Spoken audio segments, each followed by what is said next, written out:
Iya,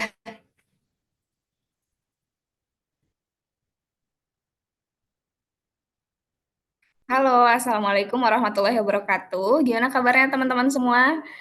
Mudah-mudahan semuanya sedang dalam kondisi baik, sehat, ya insya Allah semuanya dalam kondisi terbaik di hidupnya masing-masing ya.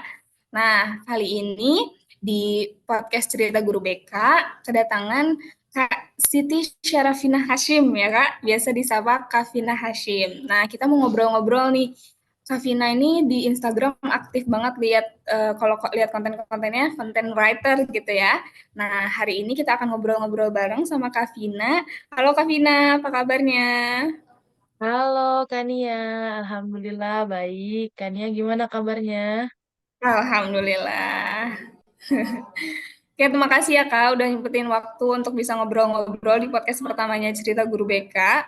Nah, kita langsung kenalan aja nih karena udah gak sabar sama Kak Vina, karena kita sesama guru juga. Nah, Kak Vina boleh cerita nggak sih sekarang kesibukannya ngajar di mana gitu? Silahkan. Oke, boleh. Halo semuanya, perkenalkan aku bisa dipanggil nama aku tuh Vina ya. Jadi sekarang kesibukan aku itu sebagai guru Al-Quran di SMP salah satu di Medan. Nah, jadi aku juga sebenarnya menjadi guru itu side job ya. Side job karena emang cuman pagi gitu. Jadi dari pagi Hmm, sampai jam 10, habis itu pulang udah tinggal melanjutkan pekerjaan sebagai content writer tadi gitu.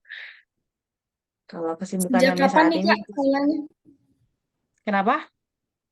Sejak kapan mulai bergabung ngajar di sekolah?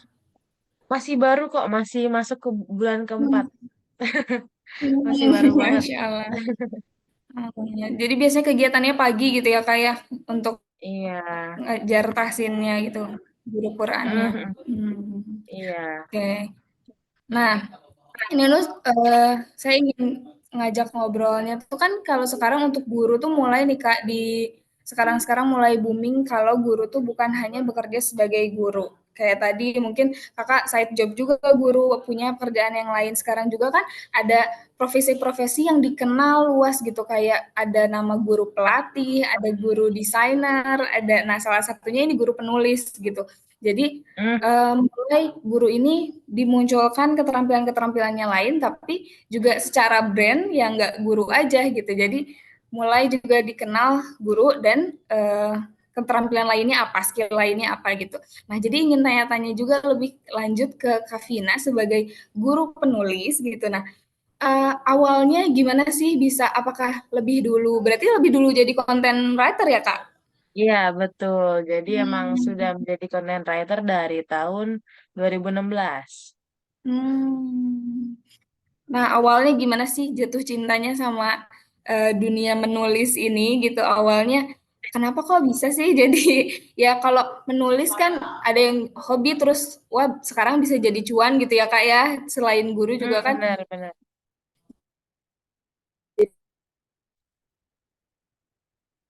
sih bisa masuk di dunia menulis. Oke. Jadi dulu itu emang udah suka nulis. Jadi suka bercerita lewat tulisan gitu daripada ngomong. Jadi di lebih suka tuh dalam hal menulis gitu. Dulu juga sebenarnya suka gambar. Jadi kadang gambar, bisa udah tulis-tulis juga gitu. Jadi sebenarnya kalau untuk buat blog itu udah dari tahun 2011. Cuma Hmm. udah diseriusinnya, baru diseriusinnya tahun 2016. Dan beli domainnya baru 2020 gitu. Jadi masih baru lah kalau untuk diseriusin gitu lah. Cuma Kalau kenapanya biasa bisa jatuh cinta, kenapa bisa jatuh cinta silakan sama lanjut dulu. menulis tuh karena emang suka aja menyampaikan isi pikiran lewat tulisan gitu, suka berekspresi lewat tulisan gitu. Hmm. Hmm. Kalau dari kecil ada kebiasaan suka menulis gitu Kak, sampai akhirnya, apa sih titik yang bikin, "Oh kayaknya bisa nih diseriusin," gitu, awalnya dari mana sih gitu? Kalau emang dari dulu suka nulis diary lah ya kan, dulu kecil Mhm, gitu suka nulis diary. Terus ke triggernya itu pas ngelihat mama nonton sinetron Catatan Hati Seorang Istri itu pemeran utamanya tuh nulis blog, habis itu banyak yang komen, jadi akhirnya tertarik untuk buat blog gitu.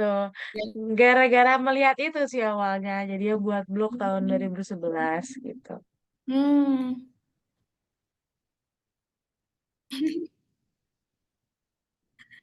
Wah, dari orang tua yang nonton. Hmm. Oke.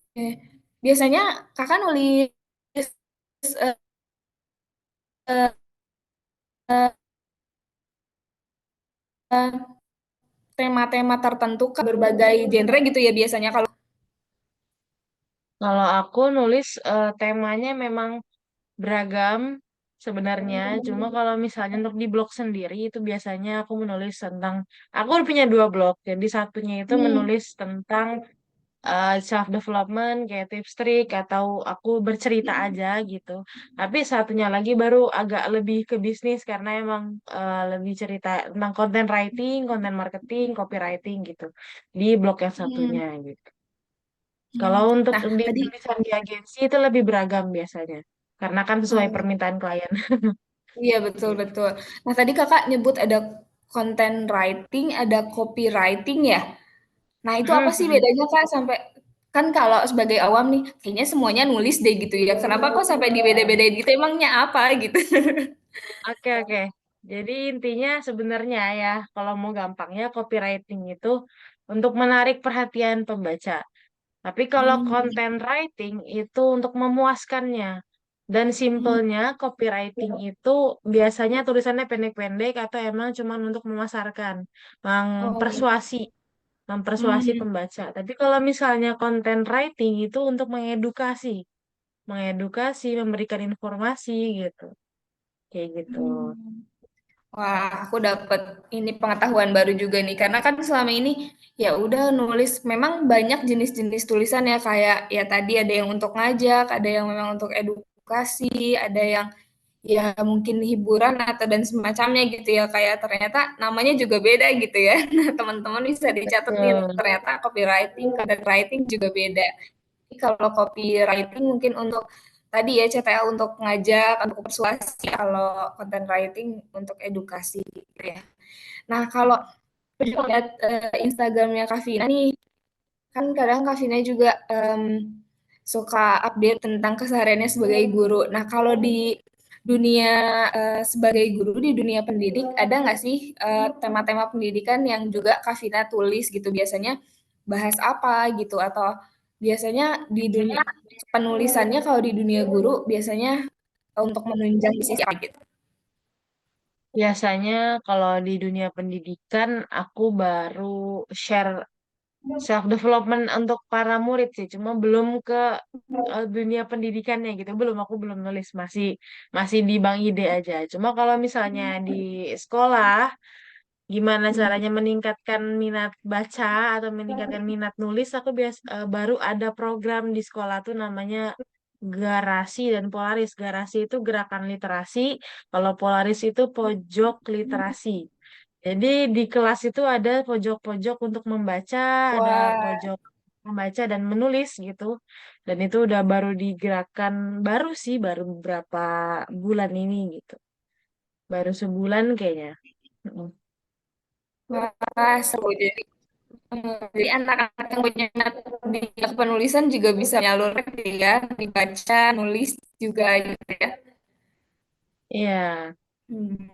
Kalau di aku mau ini menurut aku kira kalau di para siswa gimana sih caranya numbuhin minat nulis ini atau minat baca lah ya karena sekarang ya mulai gencar juga tentang ajakan untuk literasi gitu. Nah kalau dari sisinya Kavina, tips-tips yang Kavina selama ini alami juga di anak-anak gitu ya, apa sih tips yang paling bagus gitu buat anak-anak biar lebih tertarik ke literasi? Oke, jadi biasanya anak-anak itu aku ceritakan isi buku yang menurut aku seru gitu. Jadi kayak untuk anak-anak biasanya read aloud. Jadi aku selalu Hmm. membacakan dengan keras apa yang aku baca. Aku rangkum biasanya, aku review lah istilahnya review buku gitu di hadapan mereka, buku yang menurut aku seru. Nah, ketika mereka tertarik dengan buku itu, mereka bisa baca di Polaris tadi di pojok literasi. Nah, itu dan itu tiap minggu juga ada selalu hari literasi. Jadi mereka untuk membaca membaca buku bareng-bareng rame-rame biar termotivasi untuk baca buku. Habis itu mereka merangkum apa yang tadi mereka baca.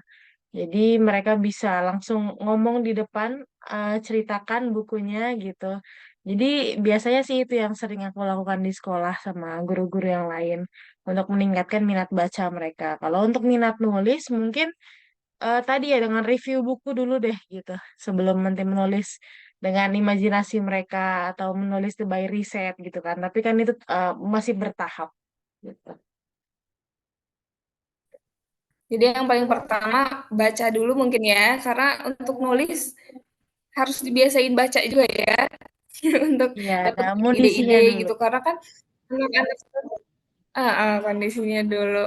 Jadi biar mereka munculin juga minatnya seperti apa, terus nantinya bisa membuat sendiri gitu ya.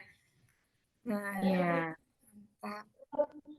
kalau ingin tahu juga nih kan kalau guru pagi tadi, terus gimana sih cara Kak Vina biasanya kalau untuk nulis gitu ya, tadi yang ada ide-ide di bank idenya, di kumpulan ide-idenya, kapan biasanya Kak Vina mulai nulis gitu kan?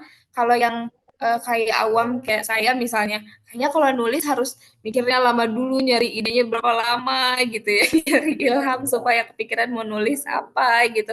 Karena nggak semuanya bisa kayak mungkin kalau yang udah terlatih ngelihat sesuatu aja bisa jadi tulisan gitu ya. Kalau yang suka kayak ada semacam puisi kali ya gitu Kak.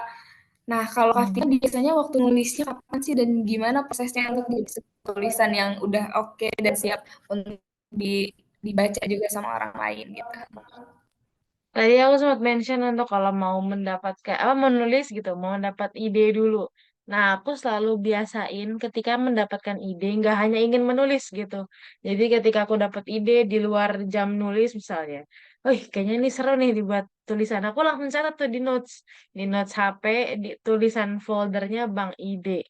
Aku selalu nulis di situ. Kayak, oh ya, oke, aku akan nulis ini, konsepnya ini. Nah, aku ketika ingin menulisnya masih anget-angetnya biasanya aku langsung tulis. Tapi kadang aku endapin dulu idenya pas kayak malam atau besoknya baru aku tulis di draft gitu di draft blog. Biasanya sih seperti itu. Jadi aku nggak pernah kehabisan ide karena emang di bank ide udah banyak banget ide-ide yang belum aku tulis gitu. Jadi ketika aku pengen nulis tinggal lihat bank ide mana nih yang belum aku tulis gitu.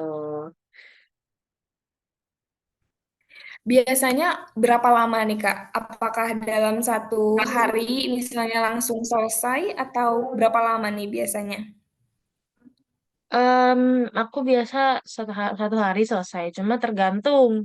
Aku misalnya satu hari bisa selesai, atau kalau emang lagi, kadang kan aku selalu nulisnya kan selalu malam ya. Kadang udah tengah malam, udah ngantuk, udah nggak Hmm. fokus, ya udah besoknya gitu. Jadi kadang 2 hari sih kalau selesainya gitu.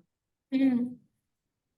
Berarti tulisan-tulisannya masih mungkin apa panjangnya gitu misalnya seartikel gitu ya. Kalau ada buku-buku mungkin yang Kak Vina udah lagi mulai siapkan untuk karena kalau ngelihat dari konten-konten yang Vina buat kayak wah ini eh, kayak sebagai yang baca gitu ya. Wah ini ngalir banget gitu kok bisa ya bahasanya jadi ambil informasinya jelas, terus juga kalau misalkan sesuatu enak gitu bahasanya. Nah, kalau Kak Vina gimana nih? Ada rencana untuk membuat buku kah atau memang fokusnya di copywriting gitu? Oke, sebenarnya emang aku ada rencana untuk buat buku, cuma baru berbentuk e-book, bukan buku cetak. Jadi masih bisa disebarkan ke seluruhnya tanpa Oh, harus dicetak gitu. Jadi aku pengen buatnya e-book dulu sih, gitu. Dan itu masih hmm, proses, tapi belum, aku juga belum hmm, mau mulai untuk buat naskahnya belum, karena emang butuh tenaga besar ya untuk buat buku itu kan. Jadi masih proses kalau untuk buku, tapi udah ada rencananya kok. Doakan saja. hmm. Oke. Amin ya, semuanya kita doakan Kak Vina supaya bisa e-booknya segera rilis gitu ya. Jadi kita bisa menikmati tulisan yang lebih panjang juga dari Kak Vina. Nah, aku juga jadi ingat di akun Instagramnya Kak Vina tuh Kak Vina juga buka mentorship gitu ya, mentorship untuk Iya, penulis gitu. Dan ada di situ Kak Vina juga certified by Impactful Writing gitu. Nah, jelasin nggak sih itu programnya seperti apa? Terus Kak Vina biasanya menerima mentorshipnya seperti apa gitu? oke oke. Jadi sebenarnya emang aku juga buka mentorship content writing ya, jadi disingkatnya MCW. Aku membuat itu terus sebagai meningkatkan tadi ya untuk orang-orang yang mau belajar menulis, tapi dari pemula gitu yang belum sama sekali terjun ke dunia penulisan juga bisa ikutan. Atau teman-teman yang memang udah berpengalaman ingin meningkatkan skillnya juga bisa ikutan. Nah, ini berjalannya MCW ini tuh dengan cara one on one private gitu. Jadi sharing one on one private di Hmm, Zoom atau di Gmeet terserah tergantung preferensi gitu ya. Atau kalau emang dia tidak suka gitu misalnya one on one by Zoom seperti ini bisa juga lewat chat. Jadi aku sangat terbuka gimana pun caranya. Boleh di hmm, chat, nanti aku menyampaikan materinya dengan kirim presentasi gambar gitu. Per poin nanti aku chat misalnya. Atau kalau di Zoom bisa presentasi by apa share screen gitu ya. Itu tergantung preferensi menti karena aku tidak memberatkan hmm, pihak mentinya karena emang ini eh, terserahnya menti gitu kan. Jadi aku selalu kayak jadwal pun terserah menti gitu. Kapan bisanya dia nggak disesuaikan dengan akunya gitu. Kapan bisanya. Dan intinya kayak minimal karena ini kan berbayar hmm, ya. Jadi minimal pembelian kelasnya itu 3 hari. Dan itu bisa dibagi-bagi tergantung kesesuaian mentinya. Mau seminggu sekali, hmm, mau sebulan sekali pun boleh. Mau 3 hari berturut-turut pun boleh gitu. Jadi tergantung kesiapan dia ya dalam menerima ilmu karena hmm, bakal ada tugasnya juga setiap hari kedua dan akan direview di hari ketiganya gitu. Kayak gitu sih. hmm.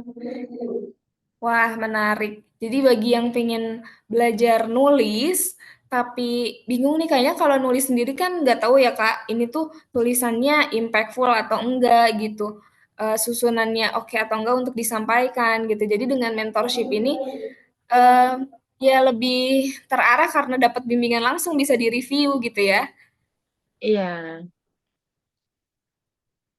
Nah, kalau kalau biasanya nih dari awal yang menti-menti yang udah pernah Kavina bimbing gitu ya, biasanya mereka kesulitannya apa sih atau biasanya punya kendala-kendala apa dalam menulis gitu?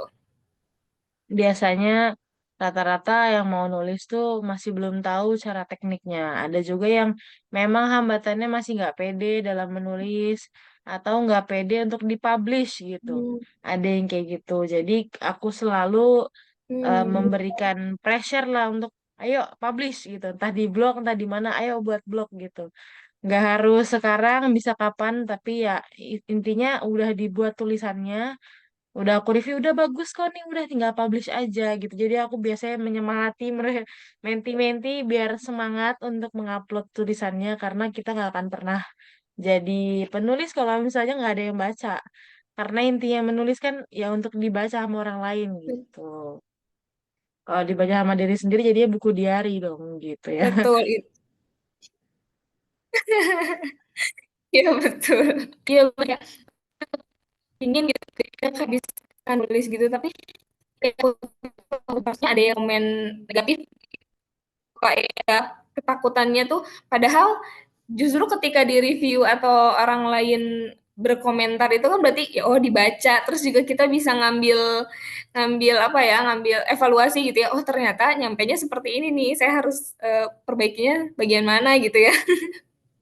Iya benar banget. Jadi kalau emang ada kritik atau apa itu kan sebagai apa saran untuk kita biar lebih baik, untuk bertumbuh dengan lebih baik. Jadi ya nggak masalah kalau ada kritikan ya udah sekalian kalau positifnya naikin engagement lah. Betul. Nah, biasanya kayak yang ditulis ini teman-temannya mengajukan, bukan mengajukan, kayak menulis sesuai mereka aja atau di mentorshipnya ada mau menulis tentang seperti ini atau gimana gitu. Terserah dia. Aku biasanya ngasihnya biasanya nulis suruh nulis dulu motif nulisnya Hmm. gimana, dibuat narasi atau ya terserah yang penting minimalnya 350 kata Mm-mm. atau lebih boleh gitu. Oh, oke. Jadi dibebaskan untuk mentinya sendiri ya, mau di review tulisan dia yang mana gitu ya. Mantap. Dari Iya. dari selama berarti dari 2011 ya Kak Vina tuh tadi mulai eh, Mulai membuat menulis blog, ya. ya boleh membuat blog. 2000 membuat blog ya. Nah, Hmm. nah, dari membuat blog itu sampai sekarang manfaat apa sih yang Kak Vina paling wah ini gara-gara nulis saya jadi seperti ini gitu. Apa aja sih manfaatnya buat Kak Vina gitu baik dari sisi mungkin psikologis gitu ya atau dari hal-hal lainnya. Apa aja sih gitu yang Kak Vina udah dapet gitu. Oke, mungkin karena dengan menulis aku jadi memiliki pikiran yang terstruktur gitu ya. Jadi kalau ngomong atau misalnya apa tuh nggak gampang Hmm. kemana-kemana gitu pembahasannya. Karena kalau dengan menulis tuh pikiran kita jadi lebih terarah, lebih tahu nih konsepnya gimana.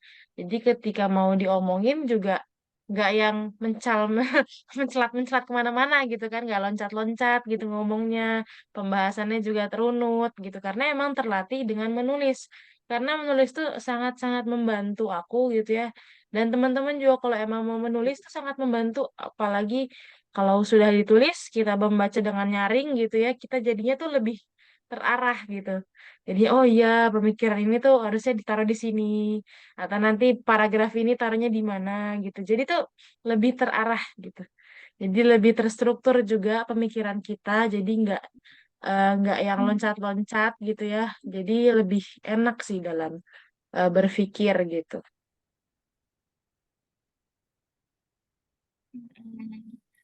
Kalau selama ini, iya benar sih Kak. Jadi kalau mau ngobrol atau mau kita mempresentasikan sesuatu juga, aku ngerasain sih kayak lebih mudah kalau kita bikin poin-poin dulu juga gitu ya. Jadi ternyata dinulis juga kayak gitu dari biar kita bicaranya lebih terstruktur gitu ya, bisa menyampaikan apa yang dirasa juga mungkin ya. Kayaknya aku suka Iya, mikir kayak kalau penulis kayaknya enak ya kalau lagi galau atau jadi sebuah karya gitu. iya bener banget.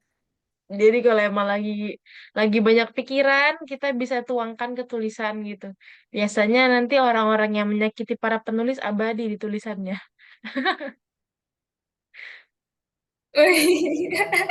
Iya juga, bener juga. Nah, kalau kayak siswa-siswi kita lihat dari dunia pendidikan gitu ya kan, siswa-siswi ini saya juga jadi pengen sharing nih kalau di BK gitu kan, anak-anak nih kayak nggak ada, kadang dia merasa nggak ada tempat cerita yang nyaman gitu ya. Nah, mungkin bisa salah satunya dengan cara nulis gitu ya. Kalau mereka bisa nyampeinnya dengan tulisan gitu kan, Ya, jadi lebih benar enak benar untuk benar. disampaikan dibanding harus apa namanya Ngomong. sekarang kan banyak tuh yang jadinya ngeluh-ngeluh di medsos. Sedangkan kalau nulis kan mungkin jadinya sebuah karya yang bisa dinikmati banyak orang ya Kak gitu.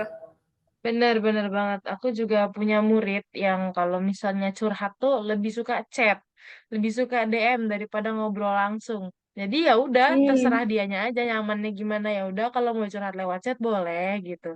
Nah, nanti kamu bisa tulis di buku tulis atau misalnya nulis di karya kamu dengan pemikiran kamu yang agak ruwet itu bisa kamu tuliskan biar lebih lurus, pemikiran lebih tenang gitu bisa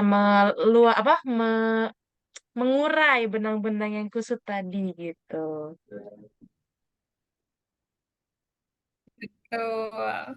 Karena biasanya kan kalau anak-anak tuh sekarang yang misalnya lagi banyak pikiran gitu nggak bisa mengeluarkannya karena ya yang selain misalnya perasaan sedih itu kan karena banyak terlalu baik yang dipikirin ya. Sedangkan kalau ditulis benar kata Kavina tadi tuh ya teman-teman jadi bisa lebih menguraikan satu-satu perasaannya sebenarnya apa sih yang lagi dirasain gitu.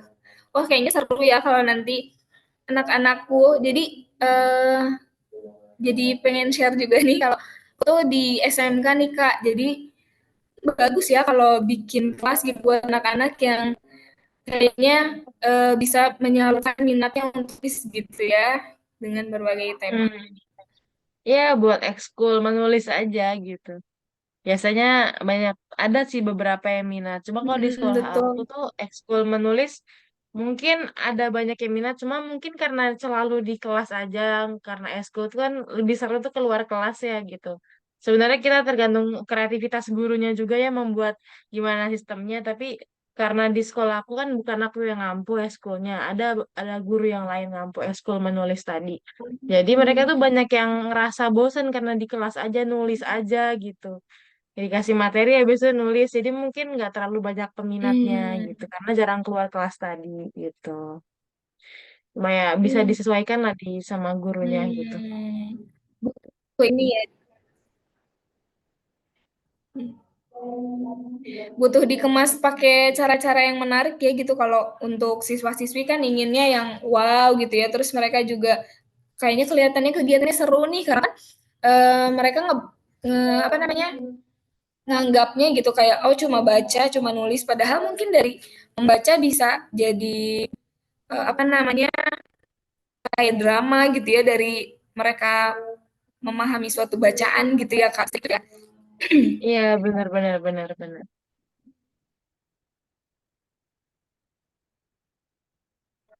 Nah, kalau untuk dari kakak nih tipsnya untuk para pemula bisa untuk siswa-siswi ya kalau sekarang aku lebih ininya sih karena kan sekarang karena tadi kalau di guru BK aku sering ngalamin teman-teman yang anak-anak yang kayaknya kalau mau cerita ke teman takut gitu mau ngobrolin juga meskipun udah ditanya gitu ya kayak enggak abu gitu karena kan mungkin dia lebih nggak percaya diri kalau masalahnya diketahui sama orang lain gitu ya.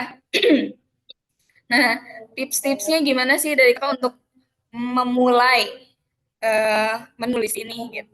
Harus apa aja sih bagi yang sama sekali nih belum pernah nulis? Oke, jadi bagi teman-teman atau bagi Kania juga yang mau memulai menulis gitu ya, bisa dimulai dengan menulis dulu di buku tulis gitu. Tulisin aja apa yang ada di pikiran, kayak nulis diary dulu juga nggak masalah. Yang penting kita tuh udah membiasakan diri untuk menulis gitu. Membiasakan diri untuk melatih pikiran kita biar lebih runut, lebih enak. Terus habis itu kita setelah menulis, kita bisa dibaca ulang. Tapi dengan suara lantang. Jadi bisa dibaca ulang, kira-kira bahasanya udah enak atau belum. Terus kira-kira titik komanya udah enak atau belum. Kira-kira udah enak dibaca atau enggak gitu ya. Jadi bisa dengan mulai dengan cara seperti itu dulu. Jadi latihan tangannya, latihan pikirannya, latihan mulutnya ketika dibaca ulang itu bisa melatih skill komunikasi kita dengan lebih baik. Untuk pemula bisa dimulai dengan cara itu dulu. Hmm, ya sih ya, yang penting harus dimulai dulu gitu ya Kak, karena kalau kebanyakan takut juga nggak tahu nanti ke depannya akan seperti apa gitu. Iya, bener. Mulai aja dulu. Ya, oke. Mulai aja dulu. Nah, jadi pertanyaan juga nih Kak, biasanya kan tadi Kakak cerita untuk biasanya menulisnya malam gitu. Nah, kalau kita sehari-harinya biasanya kalau sama anak-anak sekolah gitu kan, eee, guru sama juga penulis gitu, gimana sih cara ngatur waktunya dan tadi juga Kakak kalau misalnya nerima mentorship terserah mentinya juga itu gimana sih, struggle-nya sebagai guru penulis gitu? Ya, karena ya gimana ya, aku kalau pagi itu ngajar gitu, jadi ya udah siang nulis, atau misalnya kalau ada mentorship, mentorship, atau ada misalnya kelas Zoom malam ya udah.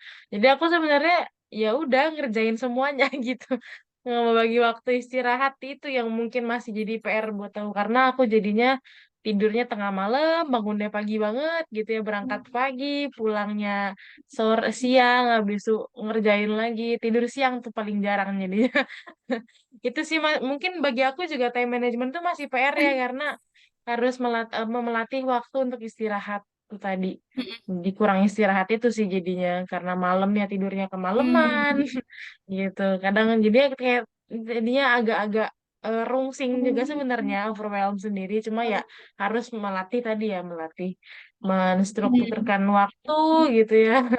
Itu aku masih PR kok.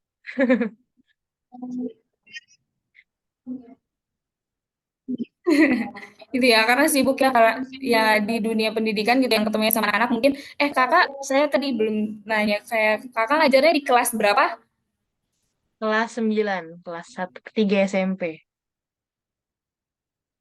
Oh, kelas 3 SMP. Nah, biasanya kan kalau ketemu siswa-siswi itu energinya wow ya Kak, apalagi SMP yang masih aktif-aktifnya gitu. Dengan kesibukan itu Betul. cepat menyempatkan juga untuk nulis gitu ya, belum ngumpulin ide-idenya gitu. Nah, gimana sih cara Kakak juga ngejaga flow itu gitu biar tetap mood juga apa namanya menulis tapi juga selesai di kegiatan-kegiatan sekolah. Gimana caranya Kakak menjaga itu dan apakah Kakak juga punya mentor gitu? Karena kan kalau sebagai apa namanya sebagai penulis atau sebagai orang yang sedang minat salah satu hal gitu akan lebih baik kalau kita hubungan itu juga kan Kak. Nah, gimana sih cara Kakak menjaga dunia itu diri Kakak karena bukan cuma sebagai nulis juga itu nulis aja sebagai guru. Nah, gimana sih? Ya, aku kalau misalnya lagi bete atau apa ya udah aku betul-betul bete. Tapi kalau misalnya untuk ngajar, ya udah aku langsung beda langsung lah. Energinya langsung beda. Tapi kalau udah ketika menulis, aku lagi nangis, pengen nangis, udah nangis aja. Karena itu kan emosi manusia ya, jadi harus diluapkan. Jadi biar lebih tenang, aku nangis nangis aja. Habis itu ketika lagi pengen istirahat, ya udah deh istirahat dulu, tenangin diri dulu gitu. Jadi untuk menjaga flow itu biasanya aku tetap meluapkan emosi ya. Jadi ketika aku lagi apa, biar lebih regulasi emosinya gitu ya. Kadang kalau lagi pengen marah ya udah aku lebih ke diem dulu gitu. Tenangin diri dulu. Kalau aku lagi pengen sedih ya udah sedih aja. Biar aku tetap menjaga flow tadi, biar tidak berantakan kan waktunya gitu.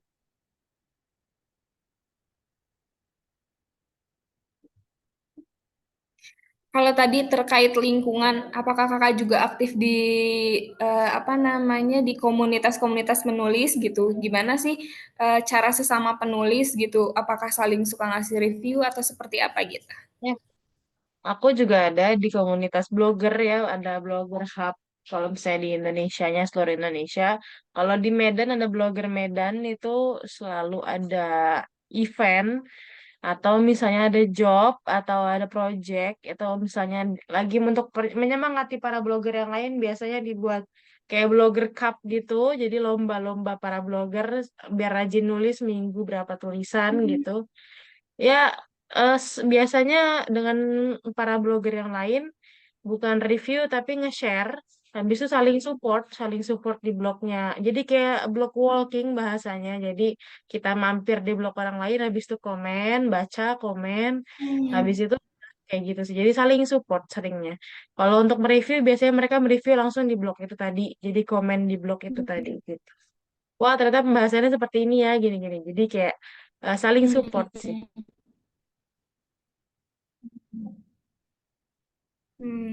Iya, karena butuh banget tuh yang support ya. Karena tadi kan awal mulanya juga kalau teman-teman yang pemula gitu kan butuh dapat masukan dari yang lain juga. Tapi berarti kalau untuk mempublikasikan kalau bagi teman-teman pemula gitu ya, kalau bagi Kak Vina dan teman-teman mungkin untuk masukan dan yang lain. Kalau yang pemula untuk yang paling pertama kayaknya ngetes mental ya Kak, karena kalau lagi apa namanya baru kita upload ke media sosial gitu kan. Jadi harus siap untuk dapat masukan dari teman.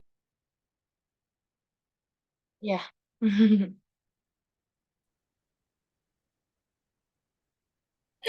Siap tadi. Seru sih kegiatannya apa namanya sekolah gitu ya, ngajar juga di sekolah karena energinya kalau sama siswa tapi betul sih kalau sama siswa tuh pun lagi perasaannya apa namanya eh kurang baik tapi kalau ketemu siswa tuh jadi tetap aja bisa gitu ya misahin antara berhadapan sama siswa sama perasaan kita gitu ya. Bener banget, harus bisa menaikkan energi Oke lagi oke. walaupun lagi Menarik. hade-hade.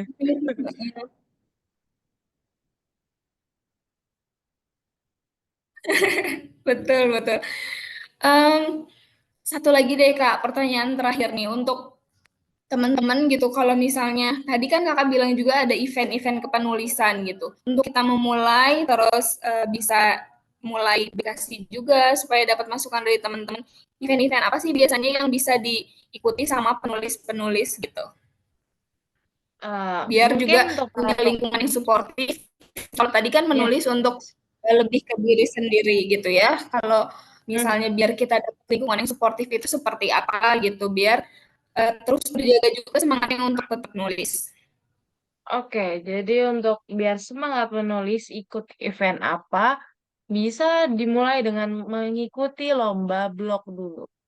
Karena biar kita tahu, biar kita apakah tulisan kita tuh sudah Mmm, bagus atau enggak ketika dapat award lah ya, dapat pemenang gitu, dapat entah menang juara tiga atau juara harapan, itu kan jadi evaluasi buat diri kita lagi. Oh iya ternyata tulisan yang lain tuh kalau mau terlihat bagus dari angle seperti ini, sudut pandang seperti ini, oh ternyata cara berceritanya lebih enak dia gitu. Atau jadi kita bisa jadi saling saling belajar dengan penulis yang lain kalau kita ikut lomba blog. Lomba blog dapetnya dari mana? Ada banyak kok infonya di sosial media iya, atau di Google ya bisa di searching aja. Jadi bisa mencari-cari lagi untuk event-eventnya itu banyak kok di lomba blog atau di penulis-penulis yang lain gitu. mhm, jadi harus coba ikut lomba ya, Kak, biar juga jadi tahu gitu ya, harus gimana-gimana dan jadi punya track record, "Wah, pernah ikut ini," gitu ya. Oke, mantap teman-teman itu bisa dicoba ya. Jadi untuk pemula-pemula jangan takut juga untuk memulai mempublikasikan ide-idenya, tulisan-tulisannya dan juga bisa dapat masukan dari teman-teman yang lain dan bisa coba nih membandingkan dirinya untuk ikut lomba supaya bisa dapat pengalaman yang lebih. Nah, Kak Vina ini untuk yang teman-teman yang ingin kalau saya yang ingin mentorship sama Kak Vina harus harus menghubungi kemana sih gitu untuk bisa kasih Oke. tahu ke teman-teman yang ingin belajar nulis lebih lanjut. Oke, buat teman-teman yang emang tertarik dalam dunia menulis, apalagi di dunia digital saat ini, teman-teman ya nggak perlu belajar coding, nggak perlu belajar desain. Kalau emang nggak bisa coding, nggak bisa desain, ya udah nulis aja. Dan belajarnya di mana?